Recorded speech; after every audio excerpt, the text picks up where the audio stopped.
Meus irmãos, Josué capítulo 10, verso de número 14. Abra sua Bíblia em Josué capítulo 10, verso de número 14.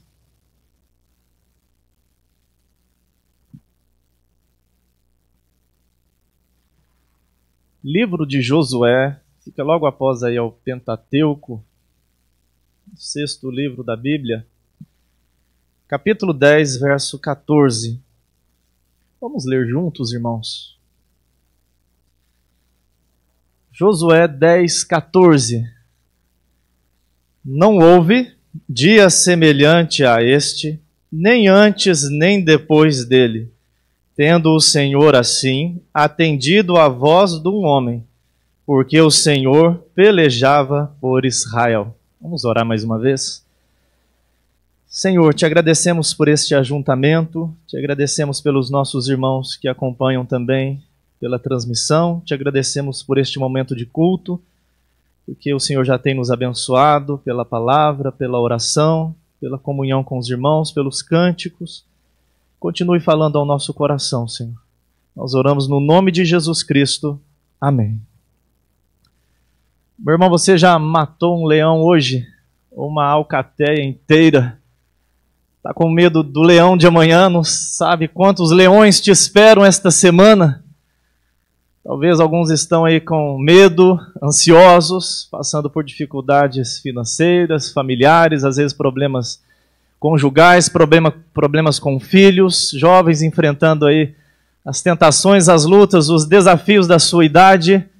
Não sei qual leão que você enfrentou hoje, ou está enfrentando, ou vai enfrentar, fora aqueles que surgem, não é? De repente.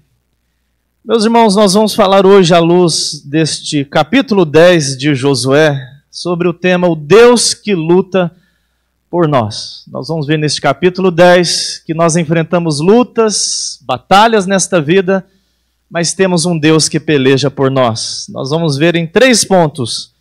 Primeiro, que nós somos chamados à luta. Segundo lugar, que Deus é quem luta por nós. Terceiro lugar, Deus envergonha os nossos inimigos. Deus luta por nós, Deus luta por mim, Deus luta por você. Não sei qual luta você tem, mas saiba que você não está sozinho. Deus luta por nós. Em primeiro lugar, nós somos chamados à luta. Lembra que no capítulo 9, o povo de Israel foi enganado, cedeu ao engano dos gibeonitas, que vendo o povo de Israel marchando invencível, ficou com medo porque viram que eles derrotaram Ai e mudaram de estratégia. Eles falaram, não vamos enfrentar Israel. Vamos fingir que nós somos de uma terra distante, vamos pôr roupas velhas, pães mofados, animais cansados. Vamos fingir que somos de uma terra distante e vamos propor paz, nós queremos ajudar. Mas era um cavalo de Troia, eles foram enganados. Deus fez com que eles descobrissem esse engano. E Deus transformou esta queda em bênção, em vitória. E estes gibeonitas acabaram se tornando israelitas. Nós vamos ver no verso 1 do capítulo 10, eles já estavam entre o povo de Israel e passaram a ser cortadores de lenha para os holocaustos e provedores de água para os rituais de purificação. Mas não parou aí, aqueles reis não sossegaram. Pelo contrário, eles vão vir agora com mais fúria.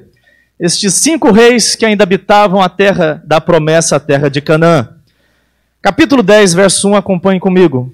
Tendo Adoni-Zedeque, rei de Jerusalém, a primeira vez que aparece a palavra Jerusalém na Bíblia, ouvindo que Josué tomara Ai e havia destruído totalmente, e feito a Ai e ao seu rei como fizera Jericó, e ao seu rei o que os moradores de Gibeon fizeram paz com os israelitas, estavam no meio deles. Temeu muito, porque Gibeon era cidade grande, como uma das cidades reais, e ainda maior do que Ai, e todos os seus homens eram valentes. Perceba aí, às vezes os incrédulos têm mais medo do que às vezes os crentes, têm mais temor do que às vezes os crentes. Tem algo estranho com este povo de Israel, com este povo de Deus. Porque é um povo que não tem terra, é um povo que não tem castelo, é um povo que não tem fortificação, é um povo que não tem permanência. É um bando de gente andando no deserto, sem plantar, sem trabalhar, dependendo totalmente de Deus. Mas é um povo que, por algo que não se explica humanamente, é invencível, é imbatível, apesar do próprio povo. Mas eles estão derrotando nações poderosas, derrotaram Jericó, derrotaram Ai, estão avançando. E até Gibeão, que é um reino maior do que Ai, não quis encarar, perdeu por WO. Preferiu jogar a toalha e dizer, não vamos enfrentar Israel. Que povo é este que anda em triunfo? Diz aí que eles temeram e eles vão tramar, diz aí o verso 3, pelo que Adoni-Zedeque, rei de Jerusalém, enviou mensageiros a Orão, rei de Hebron, e a Pirão, rei de Jarmute, e a Jafia, rei de Laquis, e a Debir, rei de Eglon, dizendo, subi a mim e ajudai-me, firamos Gibeon, porquanto fez paz com Josué e com os filhos de Israel. Então se ajuntaram e subiram 5 reis dos amorreus, o rei de Jerusalém, o rei de Hebron, o rei de Jarmute, o rei de Laquis e o rei de Eglon, eles e todas as suas tropas, e acamparam junto a Gibeon e pelejaram contra ela. Estes reis então vão tramar, vão se ajuntar, vão fazer esta colisão, este acordo para pelejarem e contra Gibeão. Porque no entendimento deles, Gibeão é traidor, Gibeão merece ser atacado e ser destruído. Meus irmãos, os inimigos não dão tréguas, nós vivemos em luta, a vida cristã é feita de lutas. Nós temos as lutas de viver neste mundo caído, e ainda se você abraça a fé cristã, haverá lutas por Cristo Jesus, luta pela santificação, luta contra o mundanismo, luta contra a oposição do diabo e do mundo e da nossa própria carne. E novamente, como diz os Salmos, né, os ímpios se ajuntam, os inimigos se ajuntam, como diz o Salmo 2, os reis da terra se ajuntam. Na verdade, só há 2 posições, ou você está com Deus ou contra Deus. E estes reis aqui se ajuntam contra Gibeão. E Gibeão o que vai fazer? Pedir socorro. Afinal, vocês perceberam aí no verso 1, Gibeão estava no meio do povo de Israel. Verso 6, os homens de Gibeão mandaram dizer a Josué no arraial de Gigal, não retires as tuas mãos de teus servos, sobe apressadamente a nós e livra-nos, e ajuda-nos, pois todos os reis dos amorreus que habitam nas montanhas se ajuntaram contra nós. Então subiu Josué de Gigal, ele e toda a gente de guerra, com ele e todos os valentes. Meus irmãos, não é fácil nós lidarmos com as consequências dos nossos erros. Deus nos perdoa, mas Ele não nos livra muitas vezes das consequências dos nossos pecados e dos nossos erros. E não é porque Deus é mau, porque Deus quer ver assim, tá vendo? Eu avisei, quem mandou você pecar? Agora olhe que situação você está. Não, é porque Deus usa as consequências dos nossos erros para nos ensinar, para nos amadurecer, para a gente aprender que o pecado não vale a pena, para nos moldar à imagem de Cristo Jesus. Mas isso não quer dizer que seja fácil lidar com as consequências dos nossos erros. Agora uma guerra se instaurou, os 5 reis poderosos de Canaã estão juntos, estão partindo para cima de Gibeão, que agora é um povo que pertence ao povo de Israel. Meus irmãos, já tem essa expressão aí, uma hora a fatura chega, né? Uma hora a conta chega. A única coisa que não parou na pandemia foram as faturas, né? A fatura chega. E quando chega, às vezes, é difícil de nós encararmos o preço das nossas escolhas, das nossas decisões. E como que nós vamos expressar, de fato, uma mudança de vida, uma mudança de caráter, um arrependimento, uma nova postura? Gideão agora faz parte do povo de Israel. Não dá para negar, não dá para esconder, não dá para fazer de conta que não fere Israel. Afinal, Israel fez um compromisso, Israel fez um acordo, e Israel serve um Deus que é um Deus de compromisso, é um Deus de acordo, é um Deus de aliança, é um Deus fiel e é um Deus de pacto, e Ele espera que os seus filhos sejam assim. E o que é que Josué fez? Verso 7 diz, então subiu Josué de Gigal, ele, toda a gente de guerra que era com ele. Josué foi, Josué subiu. Meus irmãos, não é diferente na vida cristã. Hoje nós não enfrentamos inimigos literais, físicos, não pegamos em espadas, em armas, partimos para a guerra como igreja, para enfiar evangelho goela abaixo das pessoas.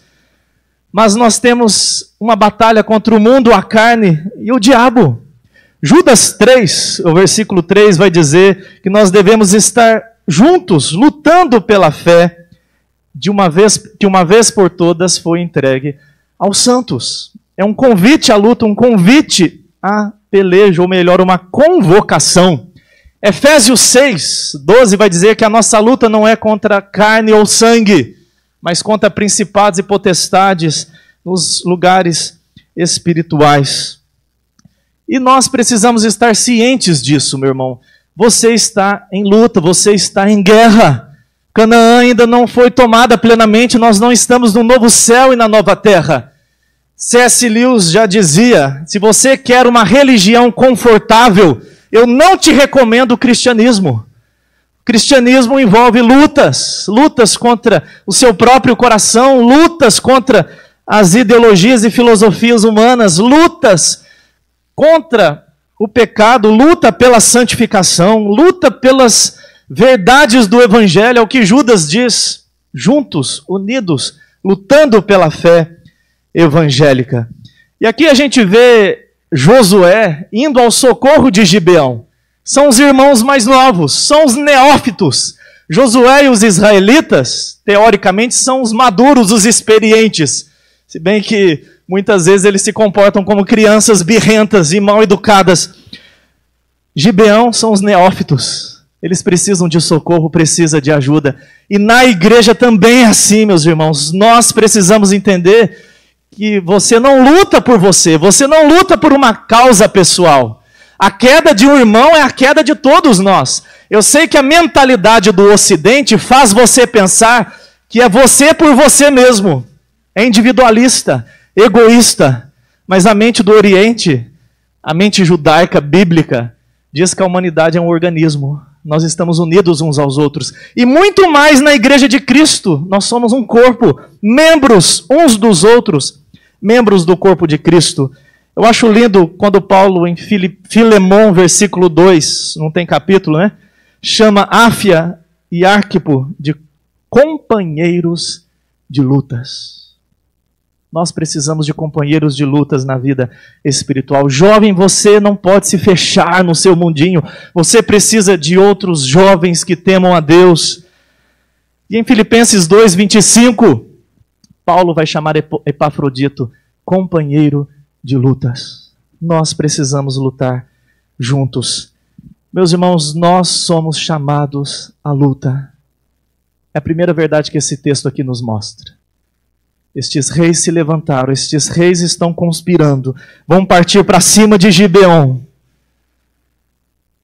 Não dá para ser negligente, não dá para fazer de conta que não está acontecendo. E é triste que muitas vezes nós fazemos assim, não é? Nós vemos um irmão caindo e achamos que não é conosco. Ah, deixa ele se virar, não é comigo mesmo. Meu irmão, nós precisamos aprender o que é viver em amor, o que é aprender a viver em comunidade.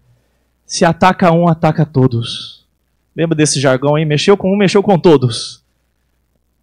Isso é um princípio bíblico.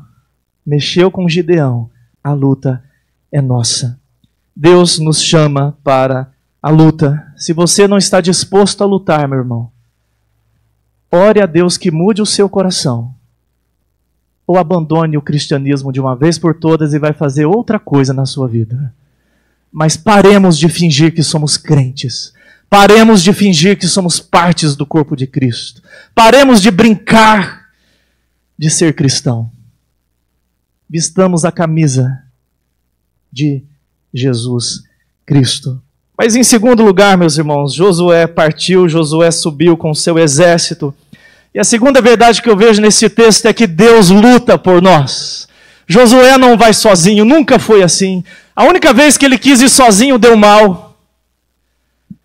Josué não vai sozinho. Verso 8 diz: Disse o Senhor a Josué: Não os temas, porque nas tuas mãos os entreguei, nenhum deles te poderá resistir. Meus irmãos, mais do que Josué e os israelitas estarem cumprindo o acordo que fizeram com Gibeão, apesar de terem sido enganados naquele acordo, mas o cristianismo diz, na nossa palavra tem que ser sim, sim e não, não. Deus é um Deus de aliança. Nós temos aliança e pacto, não porque isso parte de nós e projetamos para Deus. Pactos, acordos, mesmo que informais, fazem parte da vida do ser humano, porque isto é o caráter de Deus. E nós não somos seres criados à imagem e semelhança de Deus, pequenos refletores, ainda que sujos pelo pecado. Deus é um Deus de aliança. E o que Deus está dizendo a Josué? Uma novidade? Algo inédito, algo novo? A mesma coisa que Deus vem dizendo faz tempo. Eu sou com vocês, eu luto por vocês. Não temam, não fiquem com medo. Eu entreguei. Essa expressão aparece várias vezes em Josué. Não temas. Eu estou com vocês, eu entreguei. E meu irmão, este princípio continua na fé cristã, no cristianismo, e se cumpre plenamente em Cristo. Afinal, essa é a boa notícia do Evangelho. Não é você quem fez, não é você quem lutou.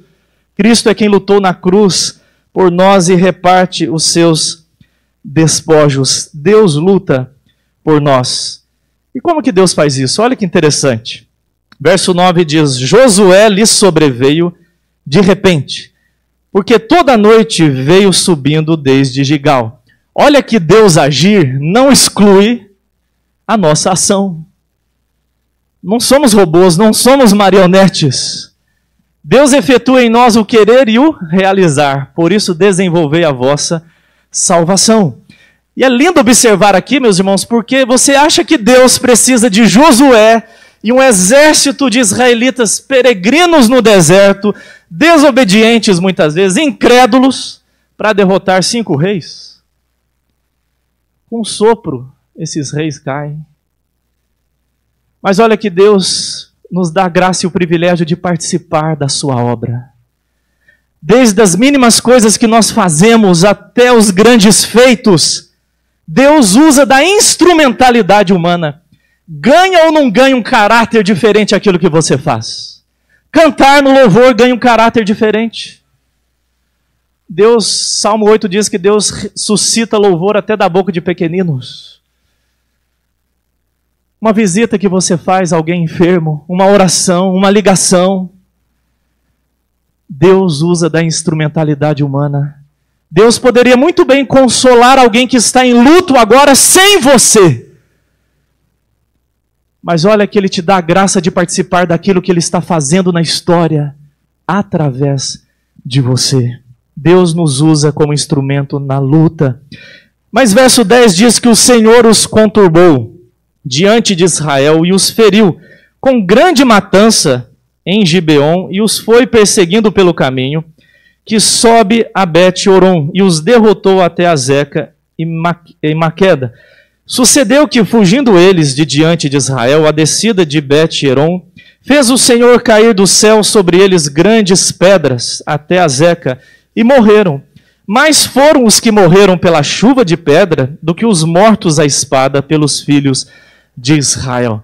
Meus irmãos, aqui teve uma chuva de granizo, né? Uma chuva de pedras grandes. Você já deve ter visto aí alguma reportagem, né? Às vezes tem umas chuvas de pedras que parece que tamanho de pedra de golfe, né? Você fala, isso aí não mata não, pastor. Leva uma na cabeça para você ver se pelo menos não te joga no chão, né? Inconsciente. Meus irmãos, mas aqui está narrando um milagre, a intervenção de Deus. E aqui não é uma sequência necessariamente cronológica, você vai ver até pela oração de Josué sobre o sol e a lua, mas está narrando como que Deus fez isso, como que Deus entregou. Josué lutou com seu exército, mas para que Israel e Josué não pensassem que a suficiência veio deles, da sua capacidade, da estratégia, da força do exército, Deus se manifesta com feitos poderosos. Deus causou terror, talvez armou-se uma grande tempestade com ventos fortes e a chuva começou a cair e pedras sobre a cabeça. E olha que coisa linda, meu irmão, porque chovendo sobre aquele campo de batalha pedras, A gente é ruim de mira, né? Mesmo a pessoa mais experiente às vezes pode errar. Deus não errou uma pedra. Nenhuma pedra caiu sobre um israelita. Mas caiu sobre o exército inimigo. Ah, pastor, mas isso é difícil de acreditar. Então feche sua Bíblia e vá embora. Se você não crê que Deus pode fazer isso, que esperança você tem? Que Deus é esse? Se a Bíblia diz que é assim, é porque é assim. Se Deus com a sua palavra trouxe à existência todo este universo que existe, fazer chover pedra e cair na cabeça certa, é fichinha. Deus assombrou aquele exército. E fez mais, meus irmãos. Verso 12 diz: então Josué falou ao Senhor, no dia em que o Senhor entregou os amorreus nas mãos dos filhos de Israel, e disse, na presença dos israelitas: sol detém-se em Gibeon, e tu, lua, no vale de Ajalon. E o sol se deteve, e a lua parou, até que o povo se vingou dos seus inimigos. Ah, pastor, a chuva até que vai, mas sol parar, aí já é demais. Principalmente porque a gente hoje é esclarecido, a gente é superior a este povinho aqui. A ciência moderna nos disse que não é o sol que para, é a terra, porque é a terra que gira em torno do sol. Ah, pegamos a Bíblia, né? A Bíblia tem erros. Meu irmão, o que você fala quando vai de manhãzinha assim ver o nascer do dia? Você não fala, eu vou ver o nascer do sol? É muito mais vergonhoso para você falar que vai ver o nascer do sol do que Josué, porque você sabe que o sol não nasce. Mas a gente fala assim: ah, eu fui na praia, é tão lindo ver o pôr do sol na praia. Você não fala assim? É a figura do observador, é o meio de nós falarmos, de nós nos expressarmos. Aqui este texto não foi escrito para nos dar dados científicos de como funciona a órbita da Terra e o sistema solar. Da perspectiva de Josué e o entendimento que ele tem até então, é que o sol nasce e se põe. Josué está naquela peleja, são 5 exércitos, é muita gente, é uma batalha grande. Se a noite chegar, pode se complicar, o exército pode fugir, pode vir uma retaliação. Josué ora ao Senhor, e o Senhor que criou todas as coisas e diz: luzeiro é para você iluminar o dia, lua é para você governar a noite.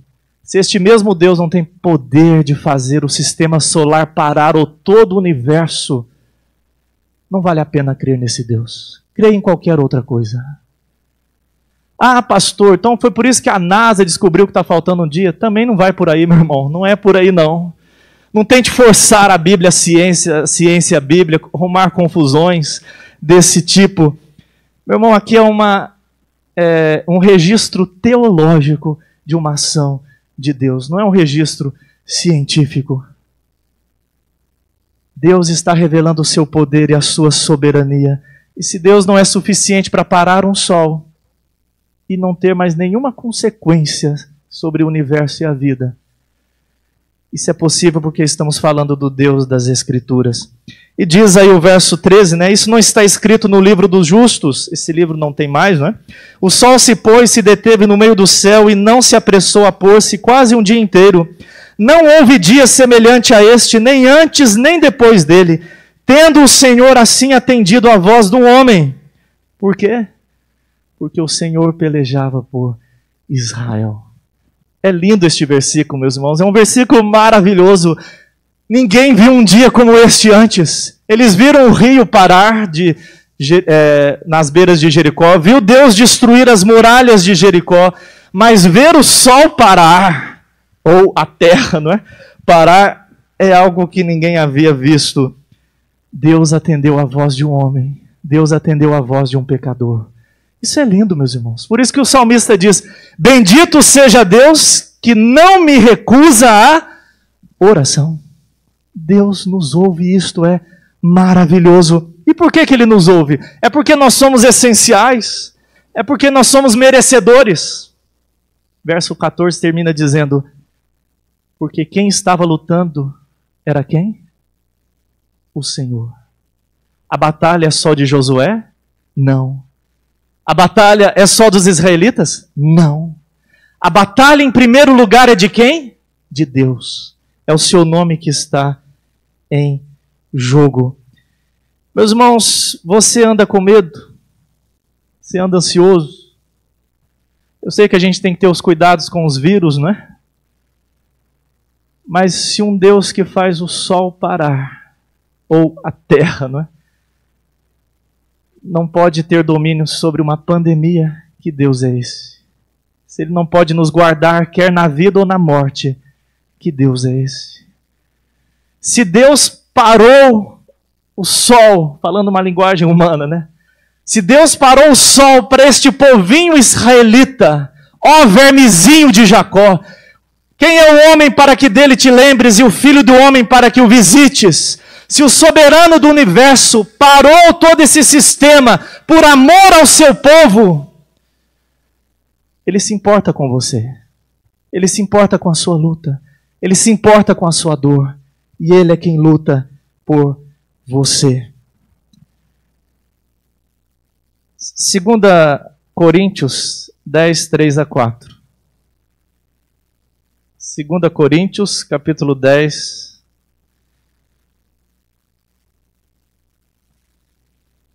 (3 a 4) diz assim: porque embora andando na carne, não militamos segundo a carne, porque as armas da nossa milícia não são carnais, preste atenção, e sim poderosas em Deus, para destruir fortaleza, anulando nós sofismas e toda altivez que se levante contra o conhecimento de Deus, e levando cativo todo o pensamento à obediência de Cristo.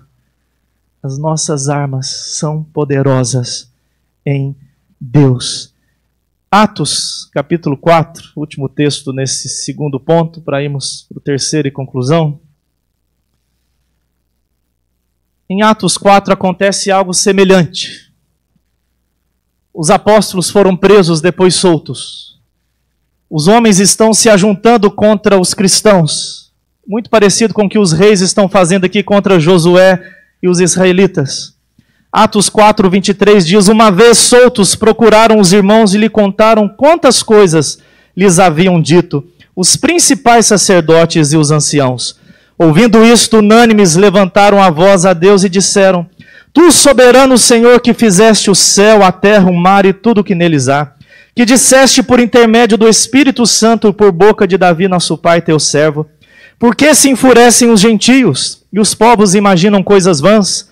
Levantaram-se os reis da terra e as autoridades ajuntaram-se a uma contra o Senhor e contra o seu ungido, porque verdadeiramente se ajuntaram nesta cidade contra o teu santo servo Jesus, o qual ungistes Herodes e Pôncio Pilatos, com gentios e gente de Israel, para fazerem tudo o que a tua mão e o teu propósito predeterminaram. Agora, Senhor, olha para as suas ameaças e concede a teus servos que anunciem com toda a intrepidez a tua palavra, enquanto estendes a mão para fazer curas, sinais e prodígios, por intermédio do nome do teu santo servo Jesus. Tendo eles orado, tremeu o lugar onde estavam reunidos. Todos ficaram cheios do Espírito Santo e com intrepidez anunciavam a palavra de Deus. Deus não mudou. Continua ouvindo a oração de um homem. Isso não quer dizer que todas as vezes que a gente orar, Deus vai parar o sol. Quer morramos ou vivamos, somos do Senhor. Último lugar, meus irmãos. Primeiro, nós somos chamados à luta. Segundo, Deus luta por nós. Ele é o Senhor dos exércitos. Ele é quem luta as nossas batalhas. Terceiro, Deus envergonha os nossos inimigos. Versos 16 ao final. Meus irmãos, se você ler esse texto, talvez você vai ficar aterrorizado com o que acontece aqui. As batalhas do Antigo Testamento são bem sangrentas, são bem literais, físicas. Afinal, a igreja se confundia com Israel. Israel é um estado, a igreja se confundia, era uma nação teocrática, diferente da igreja de Cristo hoje. E haviam muitos inimigos literais, e a terra era habitada por estes inimigos pagãos, e acima de tudo são inimigos de Deus. E a terra é de Deus. Ah, como que Deus desocupa essa terra? É dele. Os ímpios estão aqui usurpando, debaixo do sol, usufruindo do sol, do ar que Deus respira e da terra, para pecar contra Deus. E Deus tem um povo da promessa, e tem um plano através deste povo.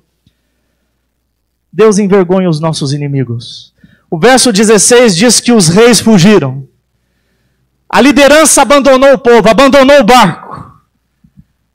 O negócio ficou feio, os líderes fugiram para salvar a própria pele. Ao invés de darem a vida pelo povo, de ficarem até o fim, os reis fugiram. Fugir já é motivo de vergonha, não é? E se refugiaram numa cova, numa caverna. Josué ficou sabendo disso e falou: tampe a caverna, deixe eles lá seguros. Enquanto isso, vamos perseguir os inimigos. Verso 19. Não deixe que entrem na cidade, porque o Senhor vosso Deus já vos entregou nas vossas mãos. Você tem que entender aqui, meu irmão, que é Deus quem está guerreando pela instrumentalidade do seu povo. Não porque Deus precise do povo, mas porque Deus tem seus modos soberanos de agir. E eles vão ferir todos, então, os inimigos, vão voltar em paz. O verso 21 diz: voltou todo o povo em paz ao acampamento, a Josué, em Mequedá, não havendo ninguém que movesse a língua contra os filhos de Israel. Olha que Deus maravilhoso. Os reis fugiram envergonhados, os inimigos foram derrotados. Não tem mais ninguém para levantar a boca contra o povo de Deus. Não tem mais ninguém para blasfemar. Não tem mais ninguém para escarnecer, para levantar a língua contra o povo de Israel. O que vai acontecer em seguida, meus irmãos? Josué vai abrir aquela cova, aqueles reis vão ser colocados ali diante dele, dos príncipes, eles vão colocar os pés sobre o pescoço daqueles reis, eles vão ser executados, colocados no madeiro, no final da tarde colocados numa cova, verso 27. Ao pôr do sol deu Josué ordem que os tirassem dos madeiros e lançaram-nos na cova, onde se tinham escondido. E na boca da cova puseram grandes pedras que ainda lá se encontram até o dia de hoje. Nossa, parece o filme que eu vi ontem na Netflix, né? Parece aqueles filmes de guerra.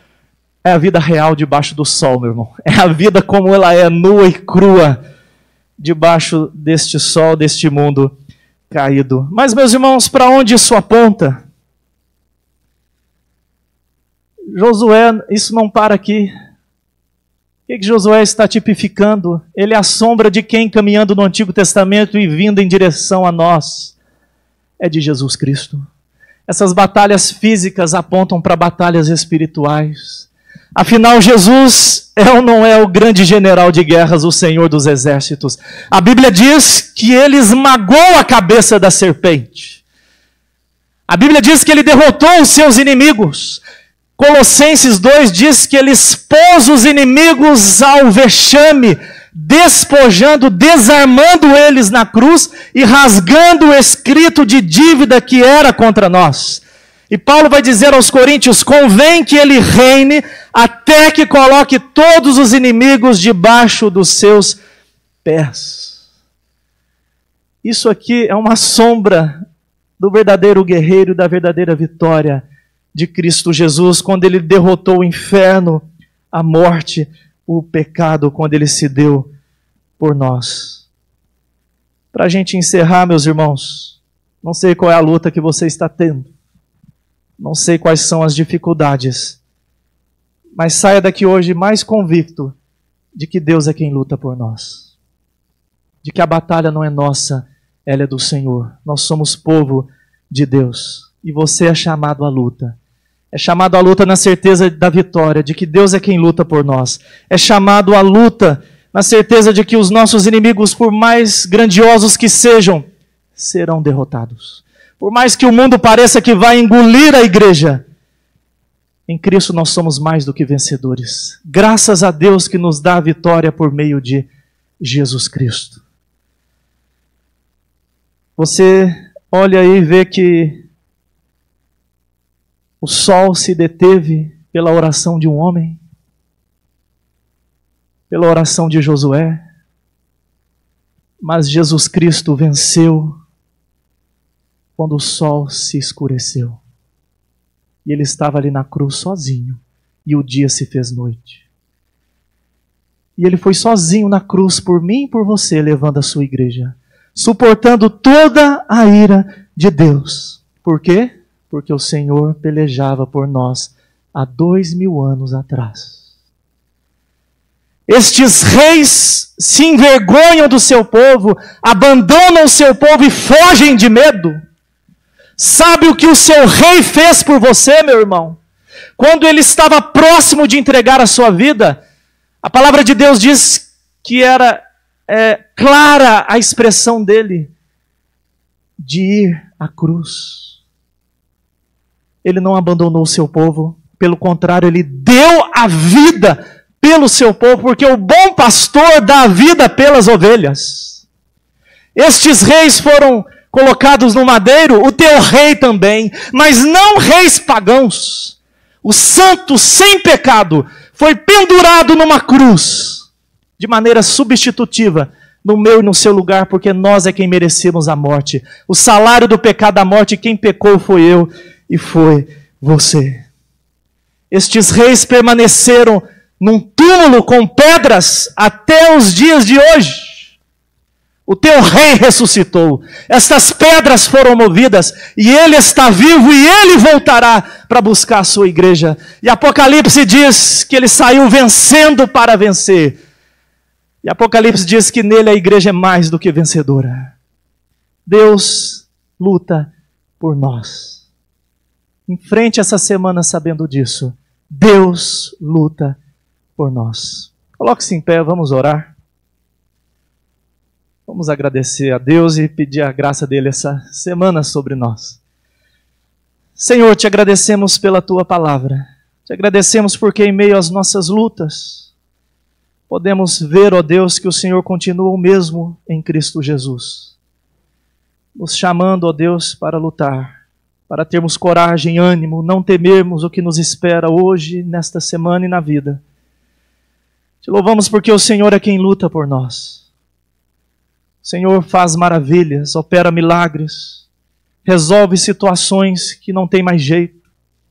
O Senhor é o Deus do impossível e a maior demonstração disso foi a cruz.